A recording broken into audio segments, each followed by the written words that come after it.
Here's the place where you will find alternative ways to make you stronger and healthier. Here's the melting pot where acupuncture, functional medicine, biomedicine, herbology, and nutrition are well integrated. Welcome to Acupuncture and Above.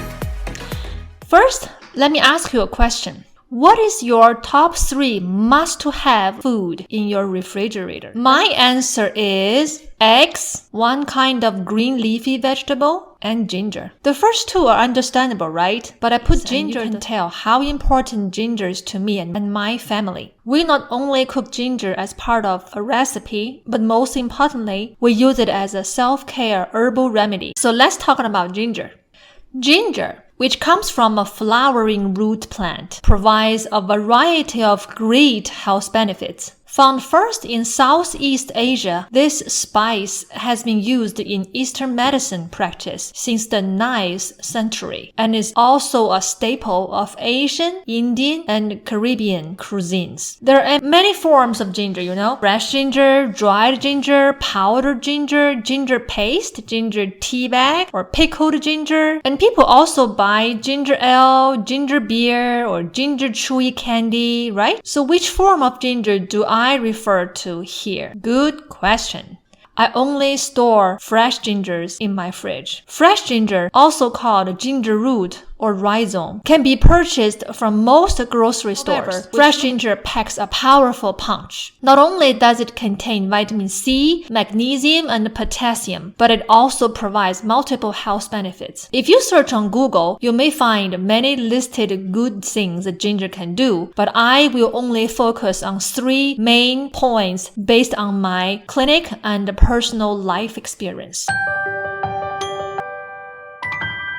The first one, pain relief. Fresh ginger has a potent compound called gingerol, which includes antioxidant and reduce inflammatory enzymes. Also, ginger contains over 400 nitro compounds, and some of them are anti-inflammatory. As a result, ginger is beneficial for inflammatory-related conditions and pain relief, specifically menstrual cramping pain, and also arthritic-based conditions. The second benefit, ginger's power on GI tract. We mentioned gingerol, a natural compound of ginger root, and it benefits gastrointestinal motility. That means the rate at which food exits the stomach and continues along the digestive process. Eating ginger encourages efficient digestion, so food doesn't linger as long in the gut. Eating ginger can cut down on fermentation, constipation, and other causes of bloating and intestinal gas. This function of gingerol can also provide nausea relief, and it often recommended to patients who receives chemotherapy and pregnant women who have morning sickness. Even the American Academy of Obstetrics and Gynecology mentions ginger as an acceptable non-pharmaceutical remedy for nausea and vomiting. Ginger's power on GI tract also presents on its ability of antibacterial. For this function, it has to be fresh ginger and cooked in proper way, which I will show you later. Study shows that certain chemical compounds in fresh ginger help your body fight off germs. They are especially good at halting growth of bacteria like E. coli and Shigella. Third benefit of ginger, they may keep virus like RSV at bay. What is RSV? RSV is abbreviation of respiratory syncytial virus. It is a common respiratory virus that usually causes mild cold-like symptoms. Most people recover in 1 week or 2. However, RSV can be serious, especially for infants and seniors. RSV is the most common cause of bronchitis and pneumonia. In real life, RSV represents the most common cold-like symptoms or head cold symptoms. In other words, we live with the virus every day. Whenever we are balanced or in homeostasis condition, a good immunity, we're the winners. We don't get sick or get cold. When our homeostasis is off, balance is broke, virus win. We will feel sick. In Oriental medicine, we call this type of headache or body condition as wind-cold invasion. As you can tell from the name, it usually involves wind or low temperature living environments. Let me give you a few examples. You might understand it better. Example 1.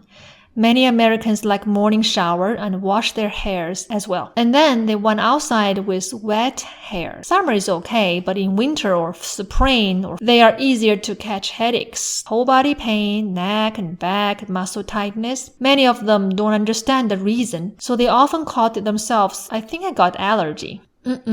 That's not the story to me. Most of the chances they got RSV or simply got wind, cold invasion under a cold weather. The same situations and symptoms can also happen in summertime. For example, we work in the office, has cold air conditioning, or we sit quite close to where the AC outlet is. And if we have wet hair that day, chances for headaches and body aches, neck and back pain will be higher. This would be the condition for ginger tea to help you. A simple home remedy. Now I'm going to share with you the correct ways of making ginger tea. Buy a piece of fresh ginger, trim off the tough knobs and dry ends. Clean it with water, peel it or not, it's up to you. Slice it first, and then cut the slice into thin strips. How many slices? If it is a quarter size, I normally make 6 to 8 slices. Step 3. Put them into a pot with 2 to 2.5 cups of water. Turn the heat on. You may turn down the heat a little bit to keep it bubbling but not overspill. Step 4. At about 10 minutes of cooking, add 1 tablespoon of brown sugar and continue to cook for up to 2 minutes only. And that's done. Turn off the heat. Pour the tea into a cup, but filter away the ginger slices so you only have the decoction left. Let it sit for a while, then drink it more than lukewarm. So a little bit warm. About a tablespoon of brown sugar. Some people ask me, can I not add any sugar in it? My answer is, it is actually required to have a little sweet in this remedy. Let me explain it to you. In traditional Chinese medicine, flavor spicy and sweet can produce yang qi or yang energy, which means it promotes our body's inside energy flow and promotes warm energy from inside out. Ginger and brown sugar combination is simplest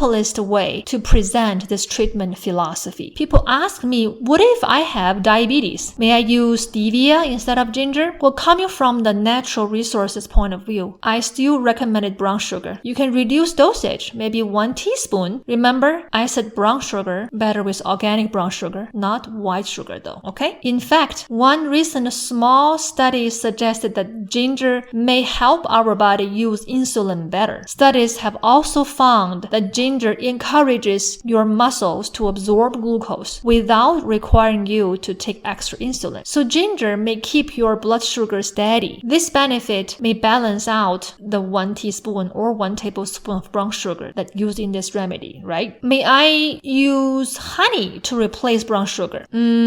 My answer is no. Honey cannot tolerate high temperature, okay? When honey is heated or cooked, the sugar and the fructose in the honey change their chemical composition as a result of browning effect called the Maillard reaction. Heating or storing honey for a long period of time will increase the production of a toxic substance called 5-hydroxymethylfurfuryl. The best way of eating honey is room temperature. One more thing I need to point out is also after drinking the ginger tea, most people will feel warm from stomach because of the spicy of ginger and maybe soon feels whole body warm. When you feel warm, I recommend you still wear your jacket or still have blanket over. You will start having a mild sweating, mostly from hands and palms of feet or slightly whole body sweating. I don't recommend you take off clothing and get a fan blowing on you due to the inside warmth, okay? To promote body sweating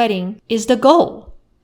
From traditional Chinese medicine perspective, the sweating is going to help you relieve the coldness lingering in the surface layer of our body. If it is not urgent, I usually drink ginger tea before bedtime. Then I go sleep. Usually, I wake up with no headaches or body aches from the day before. Once you don't have the head cold or headaches, you don't have to take ginger tea anymore. To me, usually 1 dose is enough, sometimes 2 doses.